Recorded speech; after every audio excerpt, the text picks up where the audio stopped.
So to start off with, I believe it was Josh that actually first asked what was going on with sodium hydroxide versus sodium hydride. I, in all honesty, unfortunately, cannot find where I saw this reference on what was going on between the two of those. So I went back and took a look at the textbook, and the textbook definitely shows NaOH, not sodium hydride to get that epoxidation to really jump. So now the question would become, why would we use one over the other? Okay. So let's come up with a list. Let's reason through some possibilities. So what do you guys think? Look at sodium hydroxide being a good option, or sodium hydride. What's the problem with the sodium hydroxide?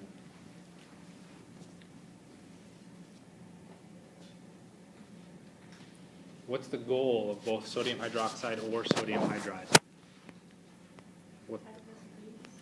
To act as a base to remove the hydrogen so that we have our reactive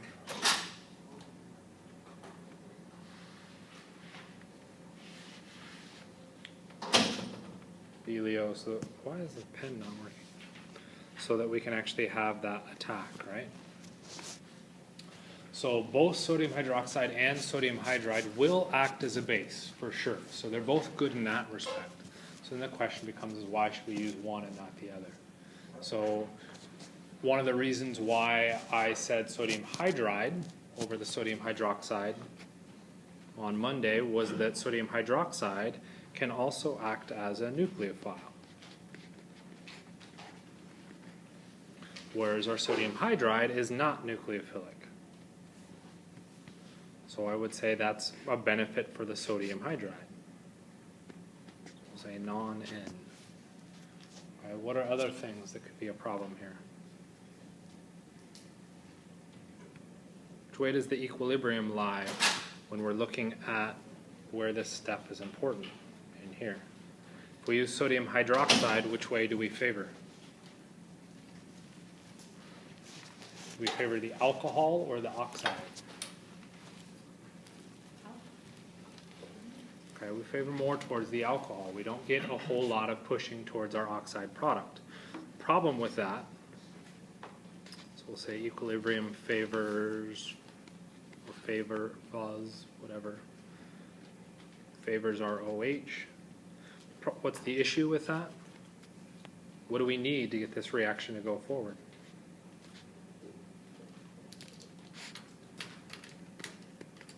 We need that oxide. We need the negative oxygen so that it can do that backside attack and kick out the bromide. Okay, so again, that to me suggests that we'd get the sodium hydride. Okay. Other things that we could consider. Okay, hazards. The hazards for sodium hydroxide, we're fairly used to working with that compound. So that's not as big of an issue. Your sodium hydride is much more reactive as a base, so it's a little bit more dangerous, potentially. Can't spell dangerous. Right. So it still kind of puts us in a position we don't really have one option over the other to really push one forwards. The more dangerous could be a negative, because we want to use just enough to actually get this to work. Okay. So to me, I would still seem to think sodium hydride is the better option, but like I said, the textbook shows sodium hydroxide, which means on a test, you could expect either to show up. I will probably lean more heavily towards erring on the side of the textbook than erring on my own opinions. Okay. So what you can expect to see for the epoxide formation, in our pseudo-substitution type situation, that sodium hydroxide will be the base. Okay? I will not put both sodium hydroxide and sodium hydride into any one of single question, because that's going to be just obnoxious. Okay? Yeah? If you go with NaH, because you need the Br pulled off and the H pulled off, right? Mm-hmm. So what is pulling off the other one if you only have H? So the hydroxide itself, both hydroxide and hydride, neither one of them touch the bromine or the bromide. They both attack the alcohol functional group, okay, circling in purple. Okay. They're both attacking that position to generate our oxide. That oxide can now do our substitution or kick out the bromide. Okay. So neither the hydroxide or the hydride directly affect the bromide. Okay? Does that kind of make sense? See kind of the dilemma with that? Questions about that? I know, Josh, since you brought it up, I'll aim it more at you. Do you have any questions about that? Because you asked why I was using sodium hydride last time instead of sodium hydroxide. Okay. So I just wanted to add that little bit of, hopefully, clarification as far as your synthesis of epoxides go. So we can do this kind of substitution. Realize that typically when we're looking at these, you're still probably going to see it starting with the alkene. You just have to make the epoxide in 2 steps. You form the halohydrin, and then you do the base elimination, if you will. Okay? So it still works just as well as our, I don't want to call it epoxidation, using our peroxy acids. It just happens to be a different format, and it really comes back to that base. I don't think it matters. I'll keep doing some digging and see if we can find something to explain why. Okay? Any other questions with it? Okay.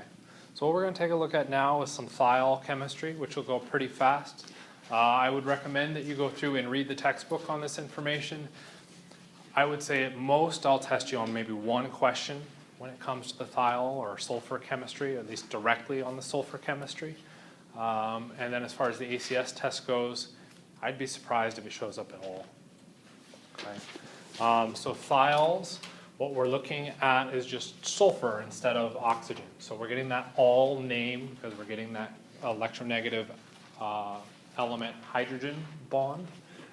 Sulfur happens to be underneath oxygen as well, so it's kind of following or maintaining that overall nomenclature system. So that's where your thiols are. Another common name for them is mercaptans. My best guess on where mercaptan is coming from, or that phrasing for a thiol compound, is that thiols, or that sulfur, tends to react fairly well with mercury. Okay, so if you ever have mercury poisoning, one of the things that you'll get treated with, potentially, is a sulfur-containing compound that will actually grab a hold of mercury, a little bit better than, say, other metals. Okay? So because sulfur reacts with mercury fairly well, that's where I'm coming up with this whole mercury captain name. So that's where you might see mercaptans coming from. They're commonly found in skunks, that kind of stinky aspect that you might associate with skunks is coming from a thiol-containing compound. It's also added to CH4, or natural gas. Natural gas is a common misconception, does not have any scent, which means if there's a leak of your natural gas in your house, that could be an issue because you don't know that it's there. Okay?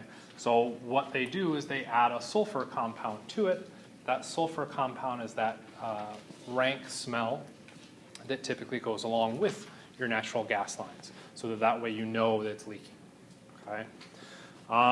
It is very similar to oxygen. Remember, they're in the same periodic row. That's kind of boring as far as I can tell there. Nomenclature, wherever you see the "all," so if you're going to have an alcohol, instead of making it a standard alcohol, you just switch it up to the thiol name. So you could name it as if it was an alcohol and then change it to thiol, and you'd have the name nailed down.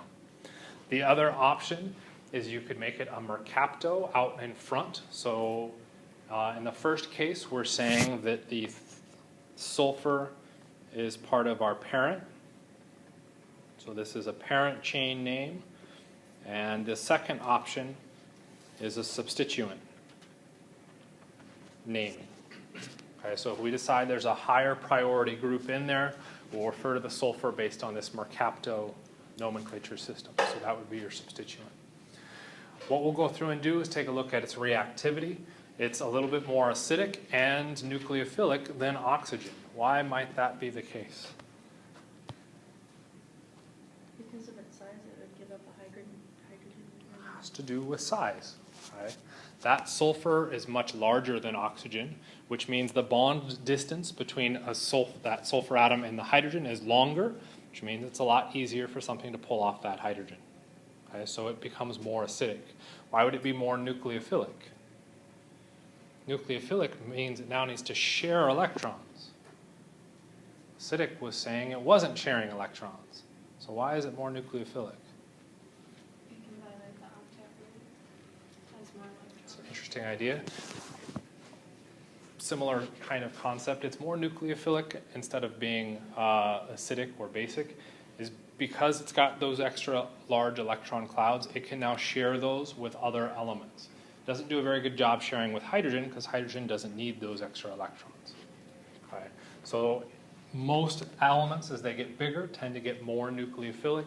That is solvent dependent, but in general, the larger they are, the more nucleophilic they are. Okay? And it's because they have that larger, easily delocalizable electron cloud. So if we take a look at the acid-base chemistry, so if we go through and start with a thiol, simple thiol, and a hydroxide, and we run a reaction with that, we'll end up with the sulfide and water. Which way should our equilibrium, anybody know, is it lie or lay? Anybody know the English on that? You know? Okay. I don't know which one it is. Okay, which way should it favor? To the right. Okay, so if we're going to go through, we're going to say that it favors to the right. Why? We just said it's more acidic, more willing to give up that hydrogen. Okay, so one of the things that we could do would be rank based on acidity. We're saying this compound is more acidic than what?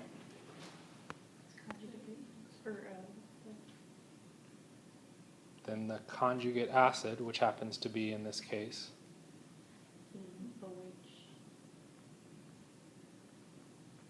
than our water. Okay?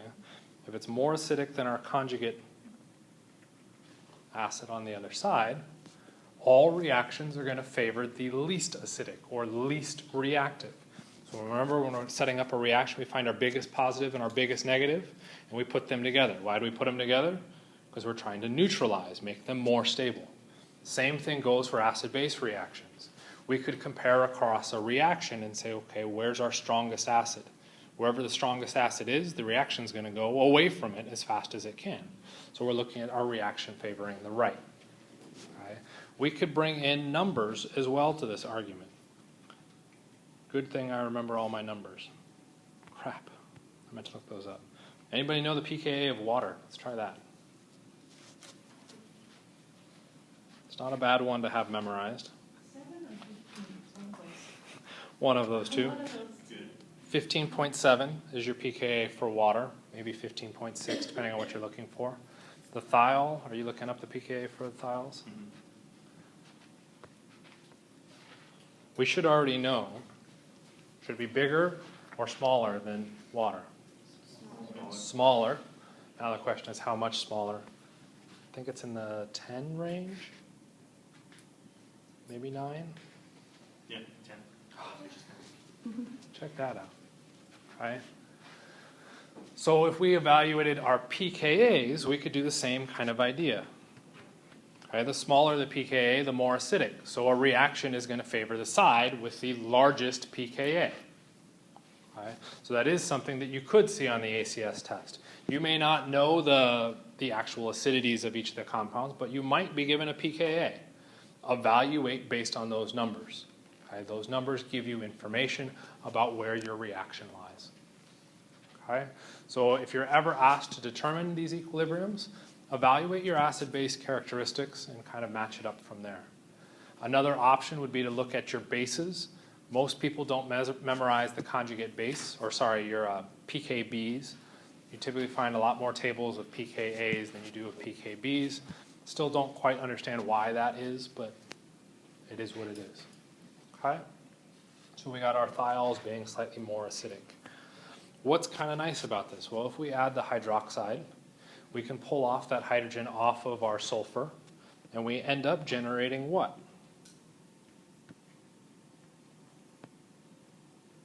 What is this species now? Sulfide, but primarily what I was going for is we now have a good nucleophile.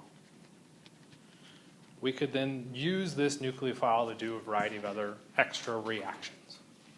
Okay? We're not going to look at a whole bunch of them. You may have seen the sulfide show up as a random nucleophile in earlier chapters, say your alkyl halides, where it's showing up as a nucleophile. Okay? I'm just going to kind of leave it at that. The other thing we could look at is the oxidation and reduction reactions for your thiols. If we take two thiol compounds and we mix them with base, water, and then bromine, we can get an oxidation reaction where we end up linking those two sulfides with each other, and we end up with the disulfide. The disulfide compound is commonly found in curly hair, as we talked about, or I think I mentioned before. So we get curly hair coming with our disulfide linkages. So yeah, if you got curly hair or if you ever had a perm, they're taking advantage of these sulfur compounds. Anybody had a perm? Kind of stink? Is that true? I was just guessing. Nobody's had a perm? Okay, well, never mind. Look into that for me. I'm pretty sure that those stink for that same reason, that you're using sulfur compounds and you're trying to facilitate that linkage, and that's what's crimping the hair, forcing it to stay curly. How would this reaction work? Sorry, I meant to have that bottom reaction hidden. Any ideas based on those reagents? Does the sodium hydroxide pull off the hydrogens from each end first? Okay, so we've got a good strong base in there. That sodium hydroxide can go through and pull off a hydrogen. Why is my pen not working very well? And we generate our sulfide. Okay, how is that going to get a sulfur-sulfur bond, though? It likes to share. It goes to both sides and share the electron cloud between the two sulfurs. So like this? Do you, No, that doesn't Apparently look we have right. some other things to You got to add. have something else in there. does the bromine come in? Bromine comes in. Where have you seen Br2 show up before? Bromine ion shows up in the Grignard, not elemental bromine, Br2. How have you seen Br2 react before? Don't use it the same way with the alcohols? Kind of, sort of. It didn't react with the alcohols. It reacted with alkenes, and then we could form the bromonium ion and then form an alcohol and form the halohydrin. Okay? What happened in that reaction? What did our bromine act as? What happens as the electron cloud of our sulfur approaches the bromines? Oh, so one becomes positively charged, one becomes negatively charged. One of those bromines will act as an electrophile to react with the nucleophilic sulfur. Sulfur is much more nucleophilic than oxygen, which can push this. Why is this important? Well, what's the result of that?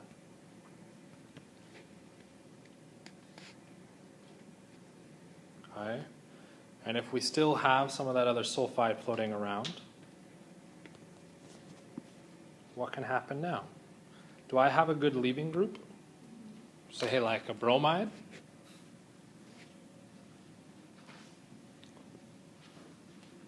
I now have my disulfide linkage. Kind of neat chemistry if you ask me. If you didn't ask me, tough. I'm telling you anyway. Okay? So our base is used to generate that nucleophile. We use the bromine as our electrophile intermediate to activate our sulfur so that it can act as an electrophile. And then the other sulfide can come in, do a backside attack, and kick out our bromide. Kind of neat. Okay?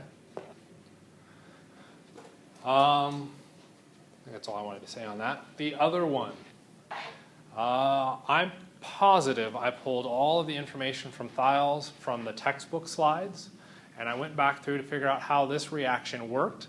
And has anybody read the chapter yet? Yeah, do you remember seeing the HCl zinc reaction in your textbook? No, I saw it on our homework too. Yeah, so I was wondering what was going on with it too. So this is effectively your reaction. So a disulfide in the presence of HCl and zinc gives you a reduction, and you split that bond. Okay? Everybody happy with just saying, oh, that's the end of it, move on? Really? You don't want to see anything about how cool it might be to react? Really? Nobody? Okay, fine. I think it looks cool. I'll just throw in some hints here. Zinc, electrons, sits itself in between, and our sulfurs will then get protonated by our acid, split that up. Okay? That's my guess. So We don't need to know. you do not need to know that mechanism. You didn't need to know it even if I went through it in detail. Okay? What you need to know is that that reagent, when you take a disulfide and you react it with HCl and zinc metal, you split that. Okay? And you get your 2 thiols. Okay? That's what you're responsible for. Does that make sense? Thiols and sulfides, where else they can show up? So it is actually, or thiol compound, or sulfide compounds are actually pretty important in biochemistry. There's a compound known as SAM. Anybody know what SAM stands for? Something to do with shifting methyl groups. Yeah, it's a really important methylating agent. I was actually trying to see if anybody knew it because I was going to make something up otherwise. I think it's some sulfur adenosine methyl, something like that. What it will do is methylate things. Okay, so biology uses methyl groups as different markers. So if you move into biochemistry, you'll start to learn about the different methods on shifting methyl groups around and why they're important and why they're bad in some circumstances as well. Well, this reagent SAM will go through and methylate things very, very quickly and efficiently. What it's relying on is the nucleophilicity of your sulfur compound. So what it can do is react. It's not going to react with an alkyl or a methyl halide, but this is an example. It can pick up that methyl group, and then you have sulfur as a positive.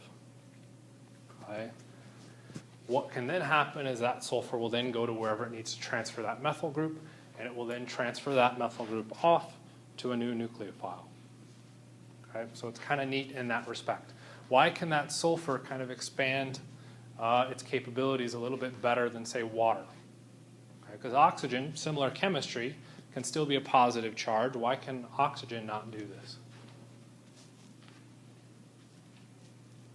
Is it related to the size of the sulfur again? Comes back to size again. Sulfur, one row lower, has access to the d orbitals. So it can start to expand its chemistry a lot more radically than, say, something like oxygen. That extra access to the d orbitals allows it to do a lot more interesting chemistry. You can see it's expanded octet. Right? And since I don't think I've got a slide on this, can sulfur expand its octet? Well, this compound, commonly known as sulfuric acid, has how many different bonds to that sulfur? Okay, 6. Can sulfur expand its octet? Yeah. Okay, why? It's because it has access to those d orbitals. The d orbitals make things a lot more complex and potentially interesting, something you'd learn more in inorganic chemistry. Okay, and I don't mean general chemistry, I mean legit inorganic chemistry. Okay. They actually go into a lot more interesting chemistry with those d orbitals. Okay. Thankfully, this is organic, we don't have to worry about that. Stick with the p orbitals and the s orbitals. Okay. So we can also go through and oxidize these. You have seen these reagents pop up before.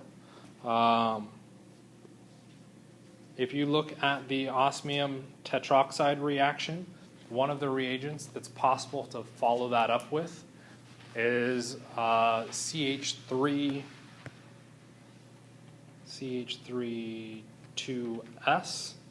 That reagent is the sulfide example here. Okay, and with the osmium tetroxide, anybody remember what's the end result?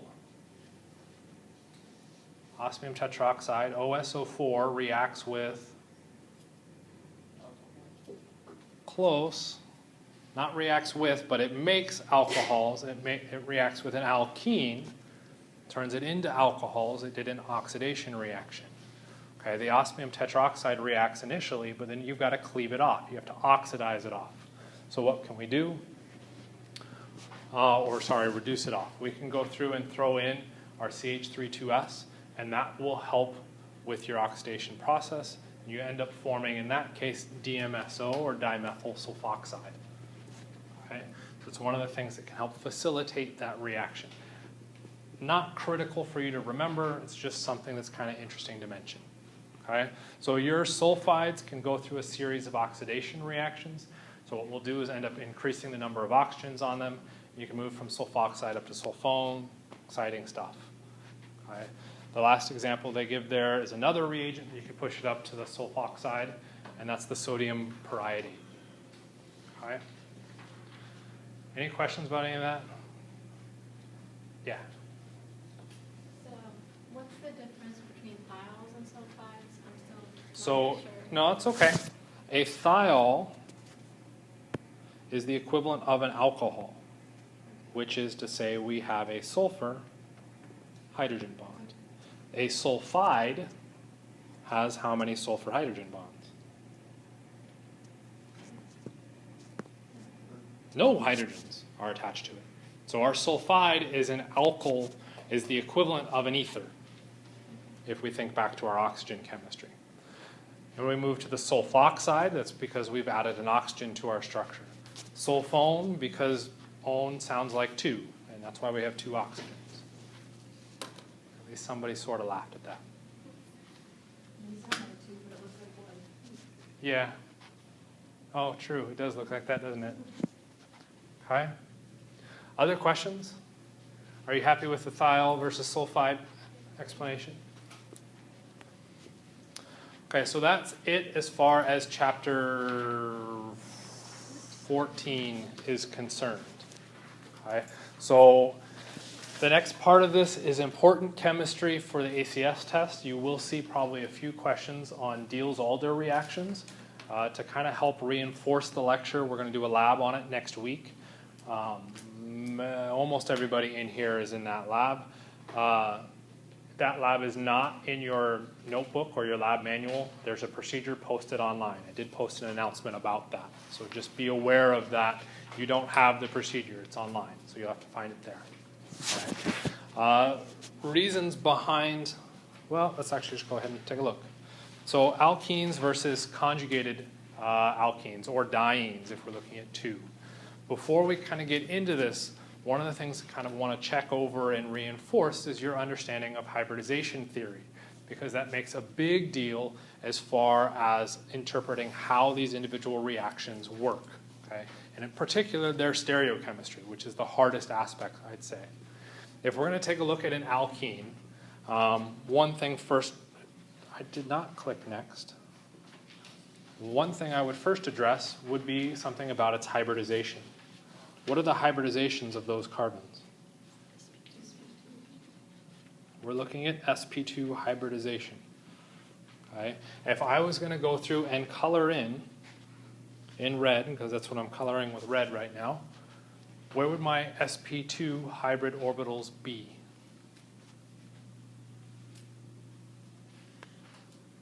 So as a first approximation, should I color it near the hydrogens? Are the hydrogens sp2 hybridized? No. What's the hybridization of your hydrogens?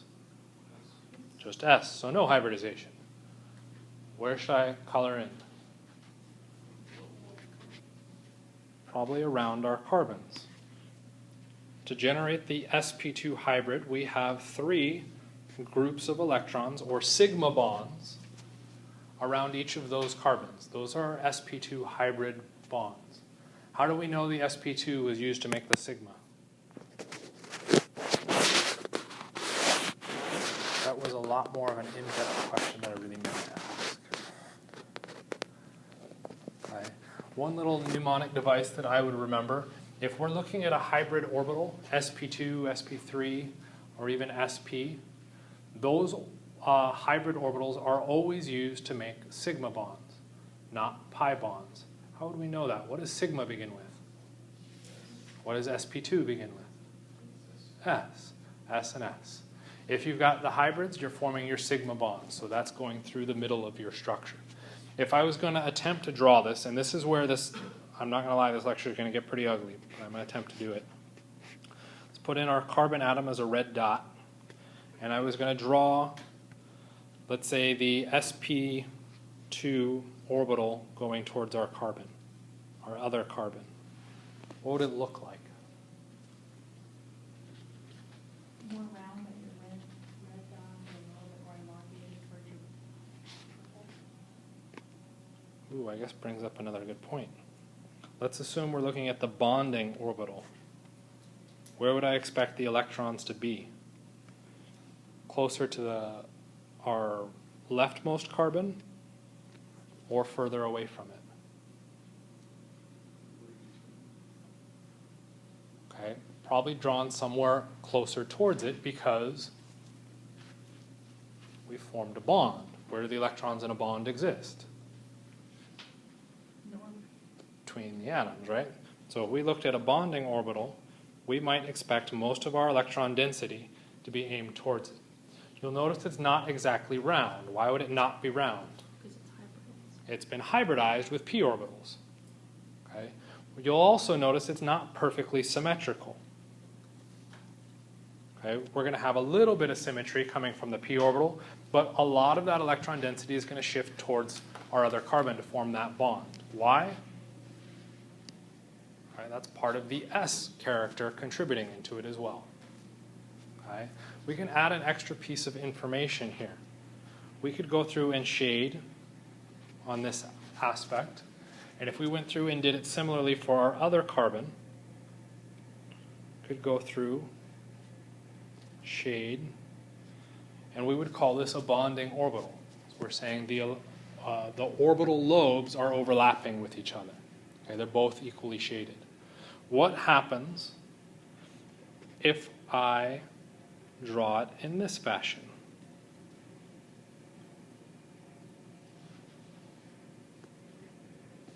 Would I expect to have a bond? No, there shouldn't be a bond. It's non-bonding. Why non-bonding? You don't have overlapping Our electron density. orbitals are out of phase. They don't overlap. We don't get that bond. Okay? And yes, this will come important in a little bit, and we're not going to get into it as much detail as might be nice. Okay? So that gets us an idea of the sigma orbitals, okay, for our hybrid carbons. But if we go through and hybridize, let's take a look at a single carbon atom. What orbitals does our carbon atom have? We have S and P. If we're going to get really picky at it, we've got 1s, 2s, 2p,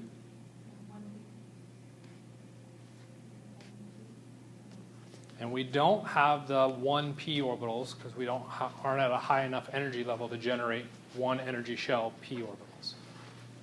Okay. Of those orbitals, which ones are we concerned about? 2s. The 2s and the 2p. Why do we ignore the 1s? Which orbitals are going to interact with another atom first? The outermost, so we don't care about anything on the inside. Okay? So that's our carbon atom. If we go through and now make a bond, we change our orbital alignment to sp2. What does that mean happened?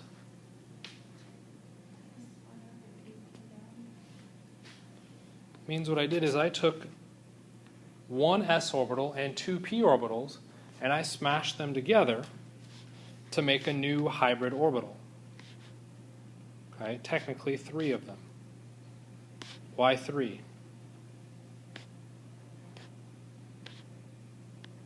Because I put 3 to begin with. I did actually draw these with respect to the energy. Why are they higher in energy than the 2s orbitals? Because they've got P characteristics, which is higher They've energy. got p characteristics. Why are they lower than the p orbitals? They've got S characteristics. They've got s characteristics. Okay? When we go through to hybridize, we start with 4 orbitals. When we finish, how many orbitals do we have? 4. You cannot create or destroy matter. What happened? I've only drawn 3. Oh, yeah, it's still a P. We still have that p orbital also floating around. Why is that important for us? What is that p orbital doing?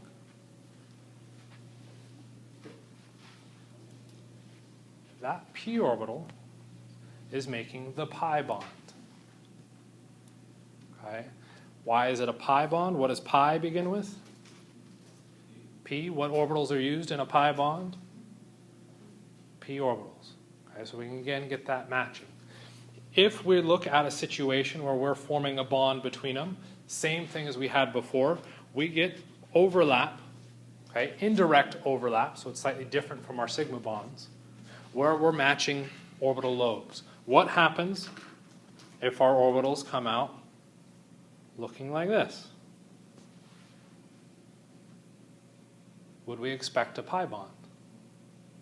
No, because we don't have that orbital symmetry aligned with it. Okay? Yes, we will take advantage of this, I promise, eventually. Okay?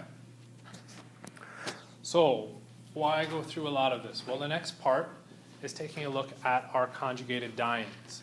If we were to go through and evaluate these according to as we just determined, we could go through and draw on p orbitals. Sorry, that one was a bit weird looking. Okay. And we could look at their bonding interactions and non-bonding interactions, if we will. If we take a look at our topmost one, look at our lowest energy, where we're actually forming the bond in between. And we could shift the other one, forming our bond in between. We do the same thing with the one that I've got drawn a little bit lower. If we're now going to compare these two, which one would I expect to be lower in energy? Top or bottom?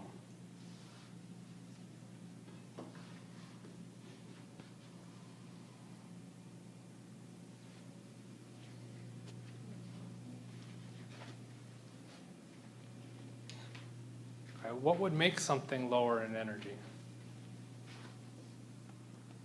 When we looked at our bonding versus anti-bonding orbitals, okay, which one's lower in energy? Pi bonding or pi anti-bonding?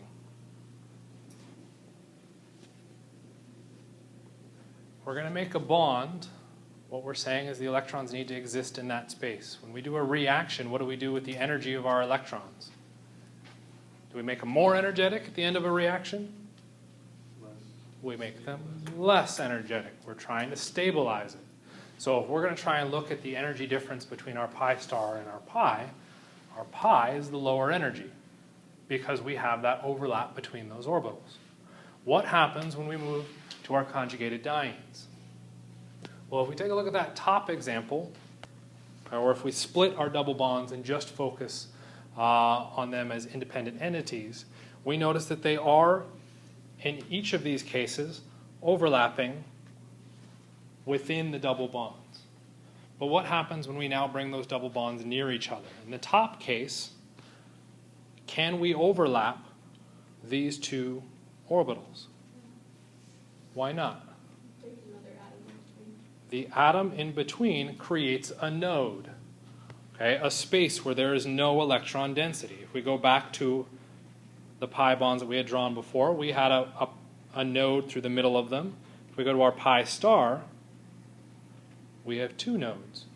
As we increase the nodes of where there's less electron density, we increase the energy.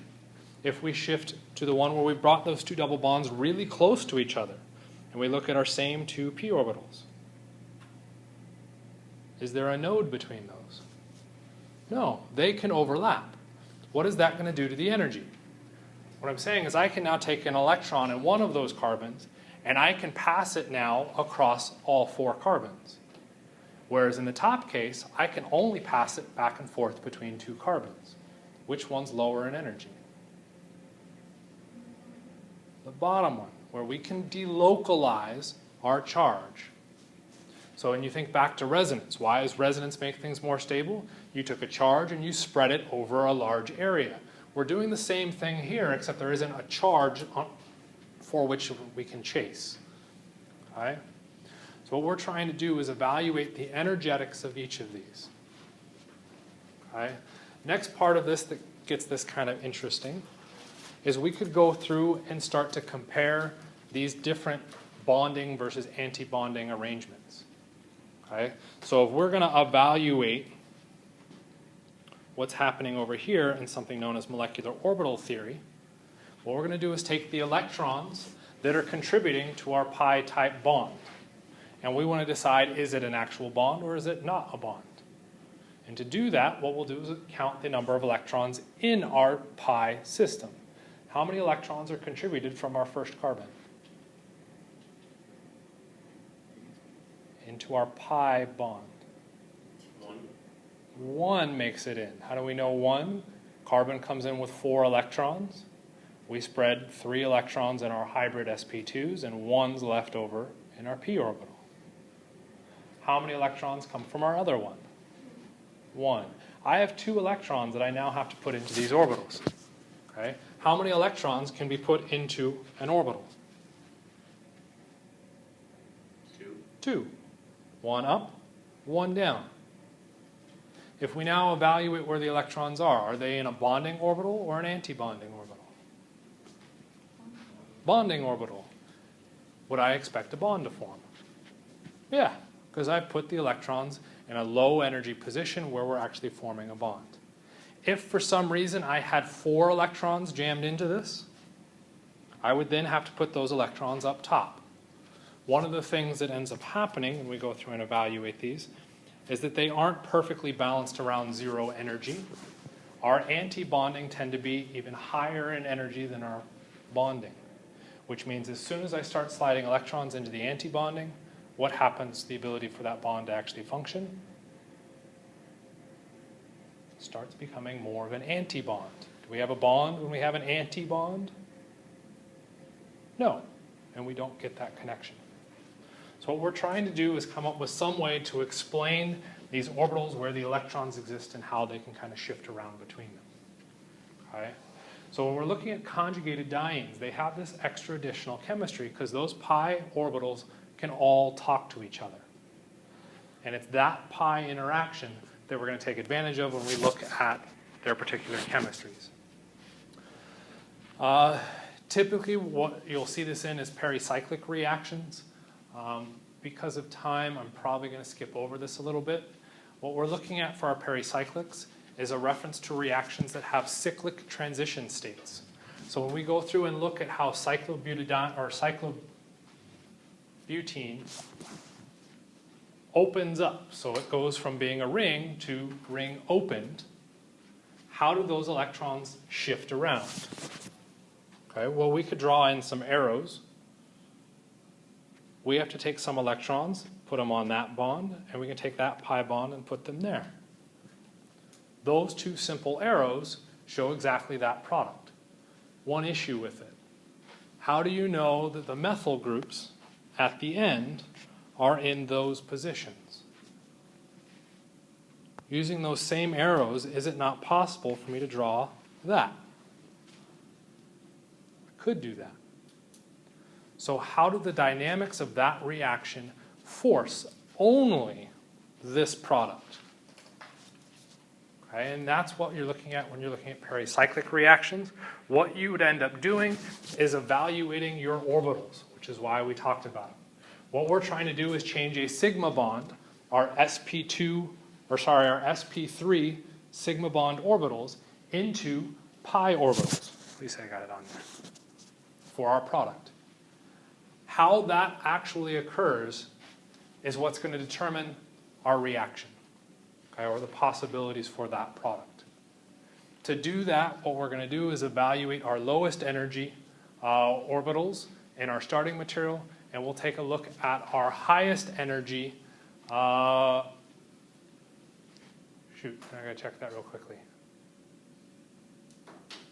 And yeah, our highest energy, highest occupied molecular orbital for our product, What do I mean by highest occupied? How many electrons do we bring in our product? Pi electrons?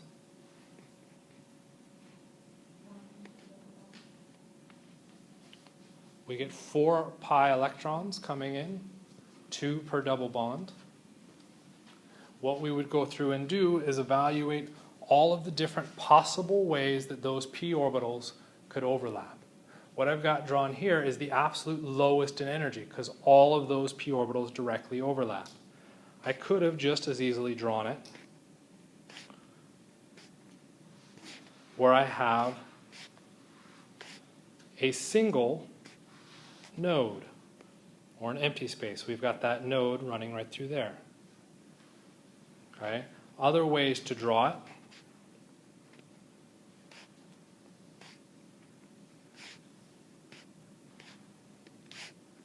Now I have 2 nodes. Okay. I get one running over here and over here. So what we're trying to do is arrange those orbitals slowly, adding increasing positions where we don't get orbital overlap. Okay. Once we've done that, we've evaluated our entire pi structure of all possible overlaps for our p orbitals. We would then go through and put in our electrons. Each one of those drawings represents an orbital, and there's technically a 4th. We would then go through each of those and put in our 4 electrons. What we want to evaluate is our highest occupied molecular orbital. The one that's highest in energy, but actually has electrons in it. Okay? We're going to take our starting orbitals and try and align them so that they match that one. Okay? And where our chemistry is changing. So what we're doing is comparing these shaded orbitals to their partners on the other side. What way do those individual bonds rotate? If we take a look at our leftmost p orbital, to get it to look like the leftmost p orbital in our product, which way does it have to rotate? Clockwise, counterclockwise? Counterclockwise. If we take our methyl group that's now aimed up, there we go. So there's our orbital, is my index finger, and our methyl group aimed up. We rotate it counterclockwise. Where's our methyl group? Off to the left. Take a look at our product. There it is, off to the left. If we take a look at our other carbon, thumb being, again, the methyl group aimed up in our starting material, my index finger being that orbital. Which way does it have to rotate to match our product? Clockwise. Clockwise. Where's the methyl group now? Again, to the left. And we take a look at our product, and again, you can see that both of those methyl groups shift to being that leftward direction. What would happen if it had rotated the other direction? Okay, so let's take that left one again. If we rotated that counterclockwise, where should our methyl group be in the product? Aim towards the right. It's not. Okay? What we're looking at there is a process known as conrotatory and disrotatory. It's how do those individual orbitals rotate to get to your final products.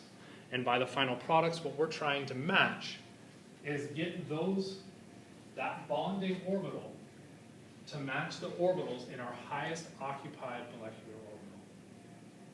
Okay.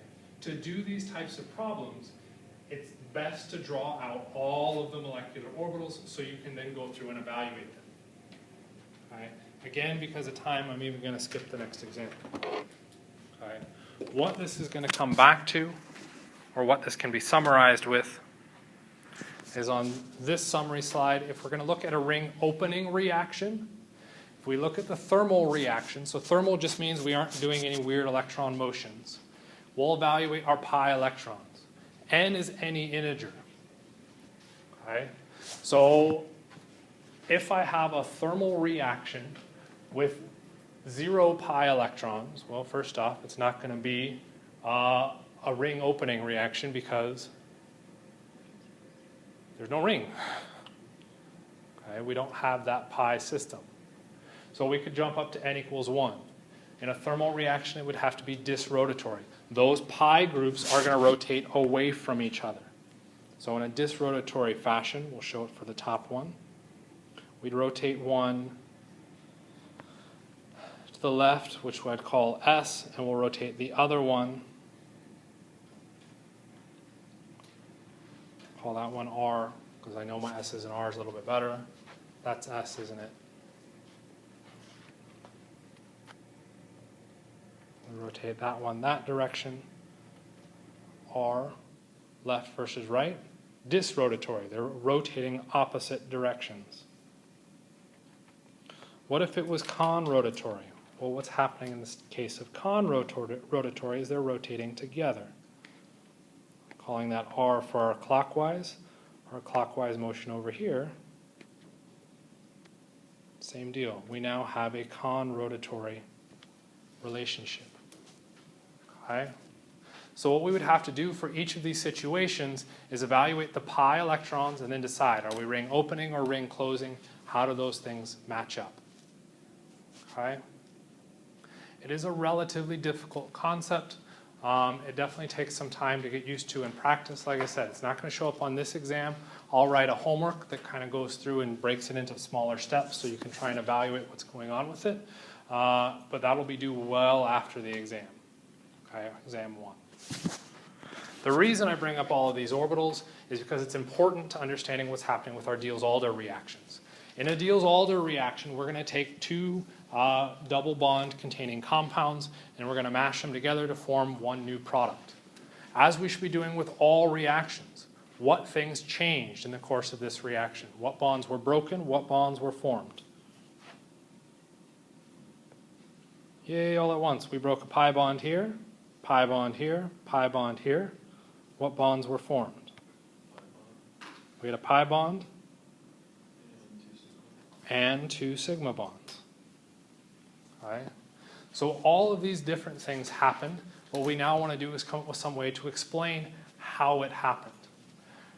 Are pi bonds really broken or formed necessarily? So this is an interesting perspective. They're effectively moved. Okay? So we don't really have to break or make them. The best example I would come up with in that case is let's actually look at a resonance structure. I can put positive charge here. Come on. Positive, negative, negative, positive. Is my blue drawing identical to your diene? Is it the same compound? I actually drew that backwards. Positive.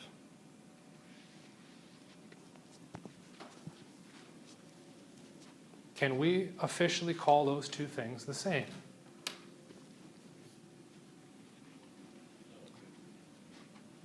What's different about them? What electrons? Our pi electrons, right?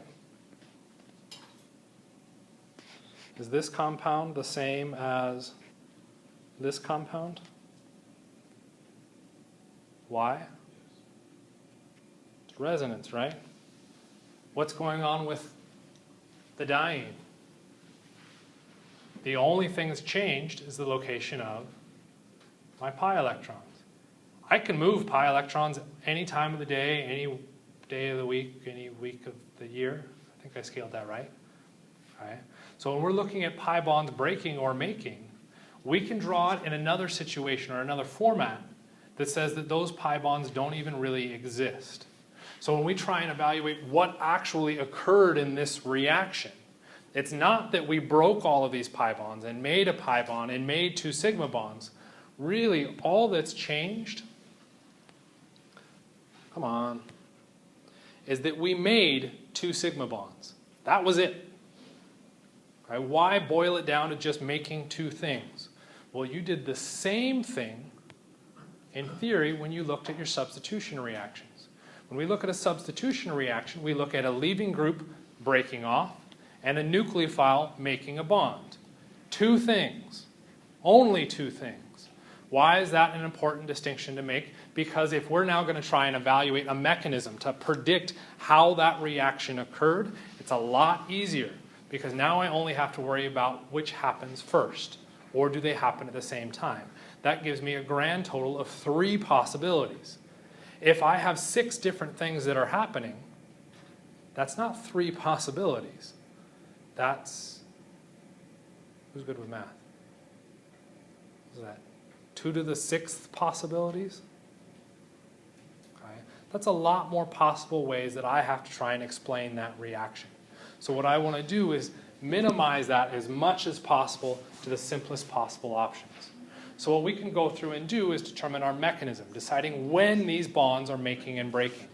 And we can come up, just like we did with our substitution, 2 possible reactions. A Diels-Alder 1 type makes sigma 1, then makes sigma 2. Or a Diels-Alder 2 makes sigma 1 and sigma 2 simultaneously. Would those affect the end result? Well, I don't know. We did it with SN1 and SN2. Does our end result change depending on how we do that reaction?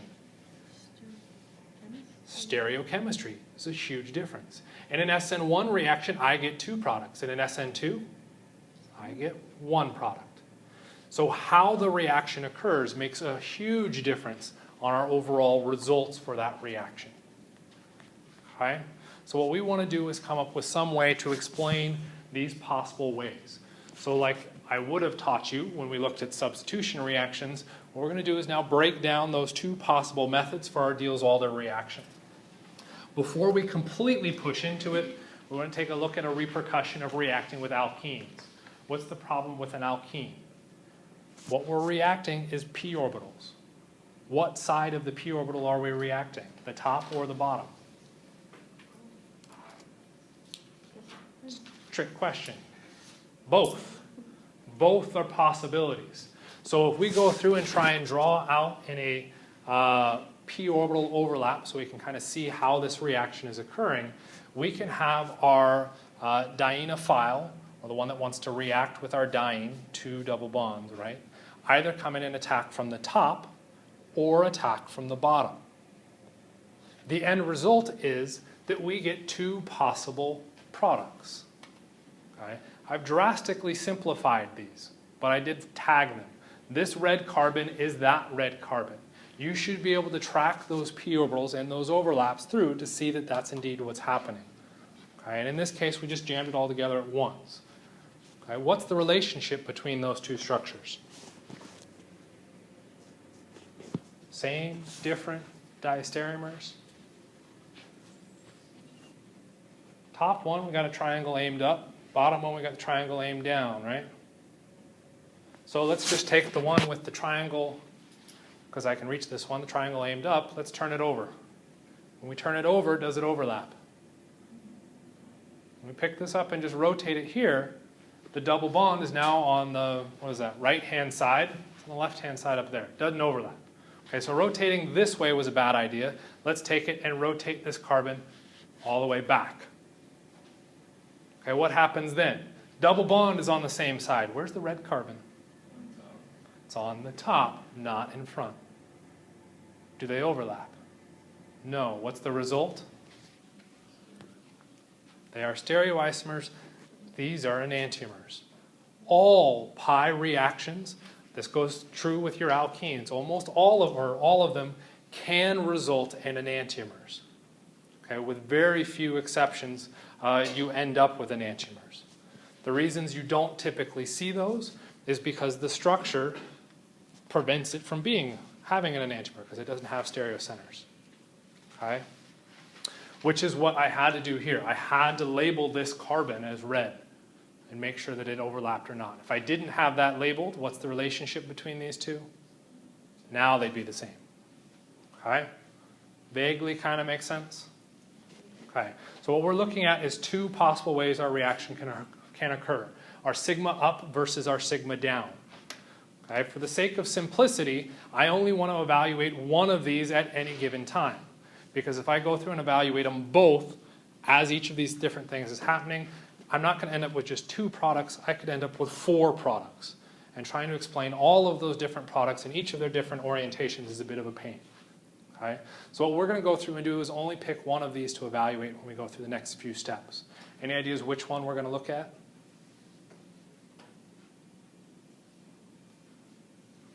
I'm going to take a stab at it. I haven't looked at it in a while. I think sigma down. Why do you think sigma down? Because I can look ahead on my You slides. cheated, looked at it. Take a look at the drawings for sigma up versus sigma down. Which one looks nicer? Sigma down looks a little bit cleaner to me. A little bit more space, a little bit easier to see. So what I picked was the one that I could draw better. You'll find with all reactions, go back to your chairs. You can draw one chair better than the other chair. Same thing's happening here. I just happen to draw the sigma down better. So we can go through and evaluate our mechanisms.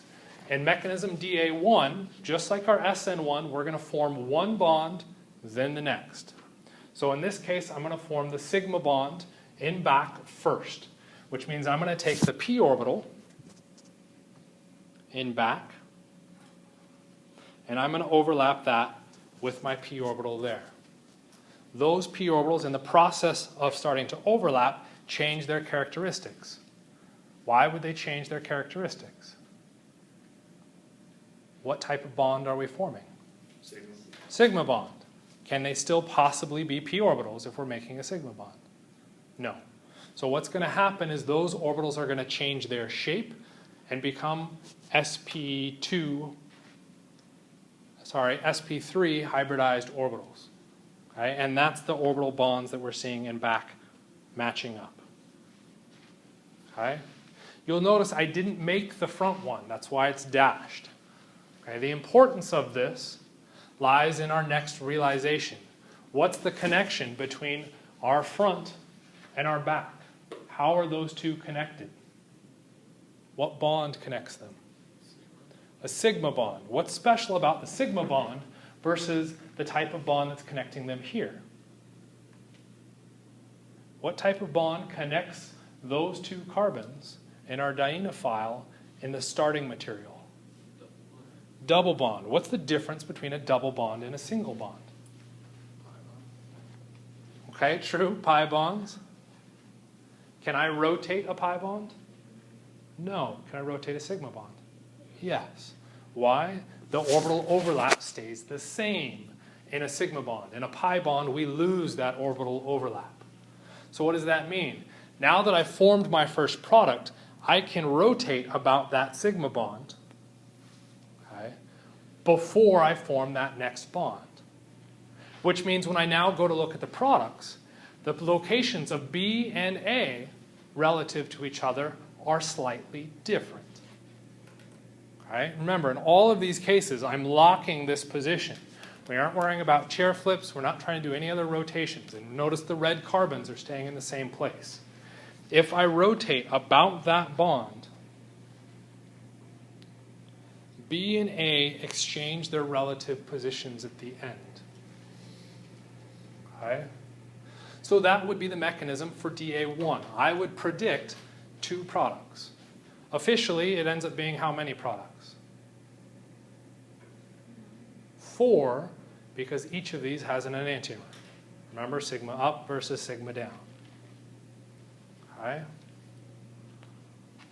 What happens in DA2? Well, in DA2, we're saying we're forming all of the sigma bonds all at the exact same instant. Which means when we take a look at our drawing, can I rotate about that bond? I can't anymore because it's now locked into position because of the sigma bonds that have formed around it. I'm already at the ring, which means when I look at the product, B is always going to be above A, okay, relative in these situations. Which means at most, how many products would I have? 2, because of that enantiomer relationship. Okay? So what we're trying to do is, again, develop the mechanism. Come up with an idea on how these reactions can work. How do we decide which one is the correct one? Ultimately, we don't. How do we figure out which one's the correct one? We test it. We go to the lab and we try and run the experiment and see what happens. Okay? So what we're going to go through and do, we've got a summary of what happened up top. We're going to take our species. This is technically A, B, C, D, but I didn't put on D because it's difficult to see it. Those are our 2 reagents. and we form versus our DA1 type mechanism. So we make one bond and then the other, we get these two products. Or we do it all at once and we end up with our one product. So we go to the lab and we test it and we try and see what happens. What's A and B in this case, in experiment 1? And it's going to disappear here in a second anyway. There's our A, here's our B, C, and D. Okay, run the reaction, what do we get? Okay, ignore the or for the moment. We get one, whoops, well, it's fine anyway. That was supposed to be exciting revelations. Let's evaluate what happened. We have A, B, C, and D. Which mechanism matched that?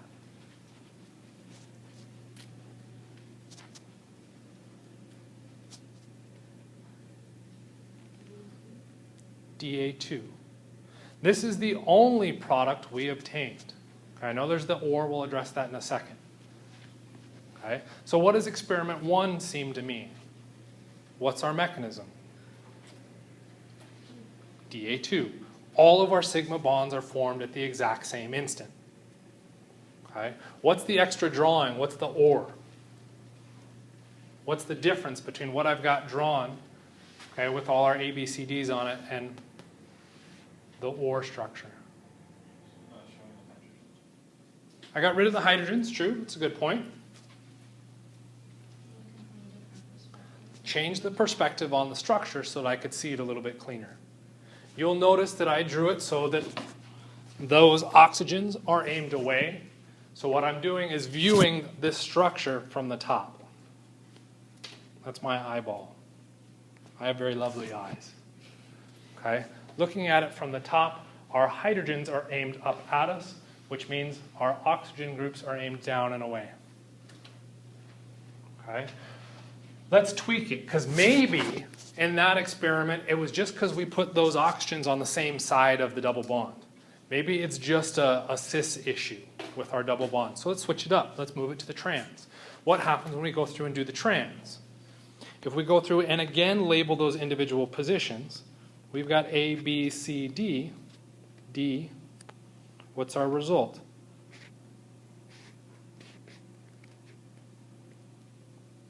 Which mechanism matches?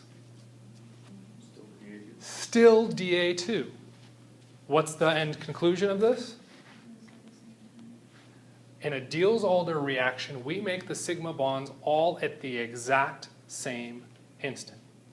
Which means if we're going to draw out a mechanism for our top, we could add in our arrows. Our pi bond from our diene will attack the carbon on our dienophile. That pi bond immediately comes out, reacts with our diene. We still have that pi bond to shift. Shifts to right in between. Okay? So we get all three arrows happening at once, which is kind of nice, because that means there's less for us to draw. It all happens in one fell swoop. We don't have a whole bunch of intermediates to draw out. Okay? The nice part about this is this also then forces very particular stereochemistry. If you'll notice in our product, when I redrew it, you'll notice what's the relationship between our two oxygen groups. One's now wedged, one's dashed, which results in what kind of arrangement? Trans. Where was the arrangement in our starting material? Also trans. Also trans. Okay? If we go back to experiment 1, what was the relationship in our product between our oxygen groups? Cis. And in our starting material? Cis. Okay? So that arrangement, those relative group alignments, are maintained constant as you move through this reaction. So it's kind of neat in that respect. Okay? The one way that we can describe this as an extra little bit is that the Diels-Alder reaction is a concerted mechanism. Everything happens at once, a single step. So it's kind of neat in that respect.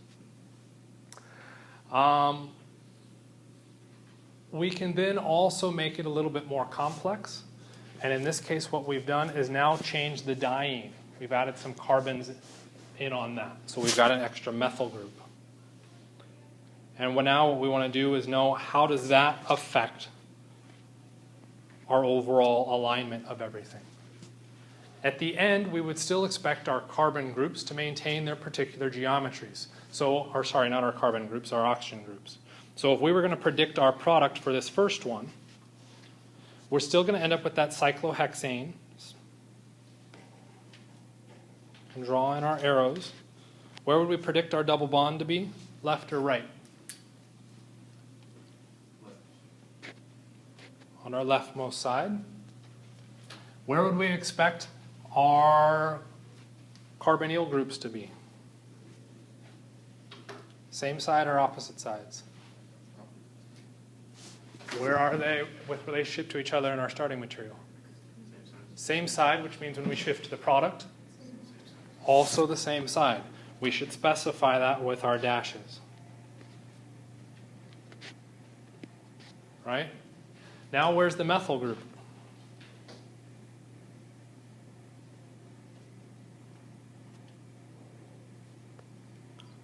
Our circled methyl group, which I can now add in purple, should be where in our product?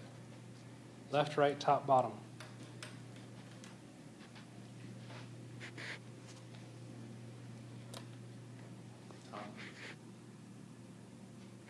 Should be aimed directly up, okay, or that position. Is that a chiral center? Yes. What does that mean? Currently means your answer is wrong. So what you would need to do is evaluate how should that group be aligned. Is it wedged or is it dashed? To figure that out, please say I've got it, or did I skip it?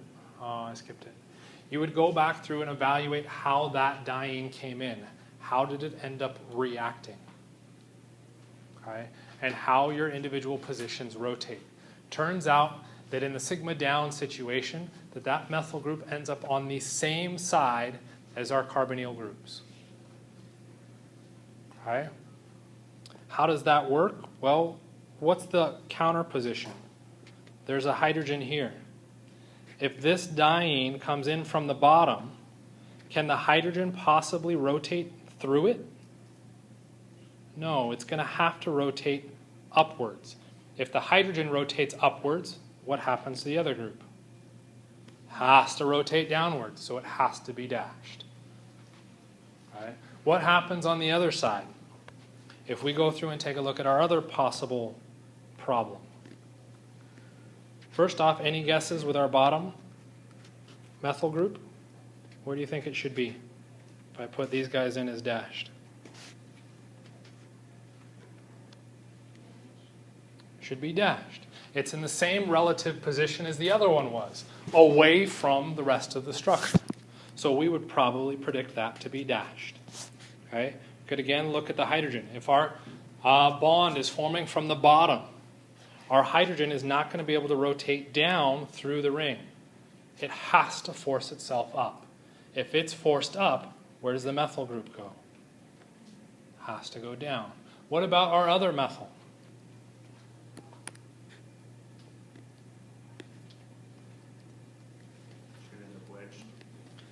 Okay.